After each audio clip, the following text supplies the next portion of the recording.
to support psychological profiling of people, isn't it? Well, the purpose of our psychological surveys is to do that. But as I just mentioned, we were undertaking up to 400,000 surveys a month for 5 months. These weren't psychological surveys at all. These were just political surveys trying to understand what issues were most relevant to which audiences, and to help us understand our resource allocation and our targeting and our messaging and so forth. So that had nothing to do with that. I appreciate the question is maybe framed in that way, but can you not is not part of the way the ocean process works, is actually to analyse people's answers to different sorts of questions, and from that to develop a profile of the sort of person they are, the worldview they have, and what their motivations are, what makes them happy, what makes them sad. Well, the ocean methodology was simply one of many methodologies that came out of experimental psychology to help understand behaviours. I think your government has an institute of I'm going to get this wrong, behavioural science that it uses to help understand how to increase people's tax payments, or to encourage people to reduce smoking and so forth. All they're doing is they're taking academic literature in order to understand audiences, in order to increase compliance, often for very important issues such as the ones. But if you're doing a survey from someone saying that someone is, from your surveys you're saying we know someone is frightened of crime or fear of crime, they've got concerns around gun use.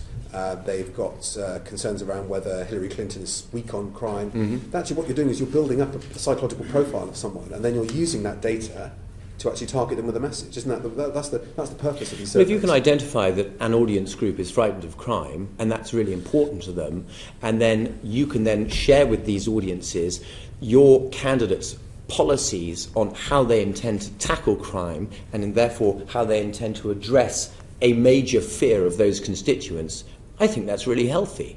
These people have an identified problem, they're frightened of crime, and you're able to say to them, don't be frightened of crime, because look what our candidate's going to do. We've set out our policy, this is our position on crime, and you make sure that information gets to the people for whom it is a worry. That's got to be good. Yeah, but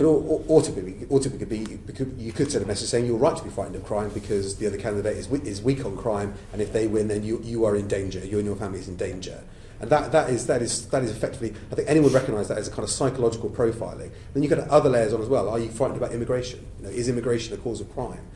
We saw a lot of messaging like that around the referendum campaign here as well. But that is not just data analytics of people's answers to individual questions. That is using that data to build up a psychological profile of individuals and then target them with that, isn't it?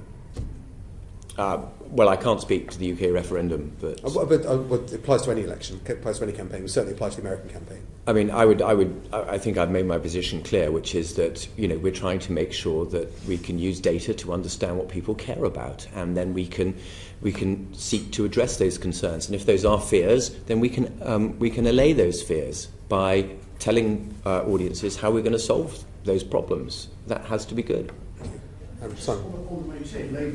But if you can identify a section of the audience which is expressing some concerns, perhaps about immigration or gun crime, whatever, are you arguing that actually what you do is help allay their fears, or is the accusation that's being made that all you do is actually oxygenate those fears in order to suit the guy who's paying you the big fee? Which of those accusations is correct? You're making it sound like you're doing a public service. Well, we're doing a service to our client. Our job as a campaign consultancy is to make sure that we provide the best communication technologies and methodologies in order to allow our clients to get their messages across. Is that the same thing? I'm sorry, I did put it very clearly earlier on. Is that the same thing? So when you identify an area where fear may be a factor, mm-hmm. are you saying that you do not contribute to sort of exacerbating that fear? You don't then develop messages which make people perhaps more fearful than they previously were, rather than less fearful? Well, look, I think you need to look at campaigning over the last 100 years. Negative campaigning is a part of every campaign, regardless of the technologies that are being embraced at any given time.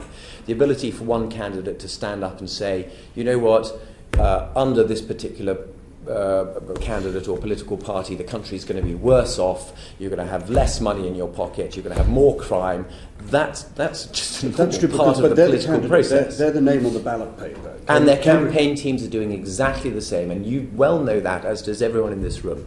That's just extolling the virtues of your candidate and the weaknesses of your opposition is a fair practice in political campaigns globally. How is your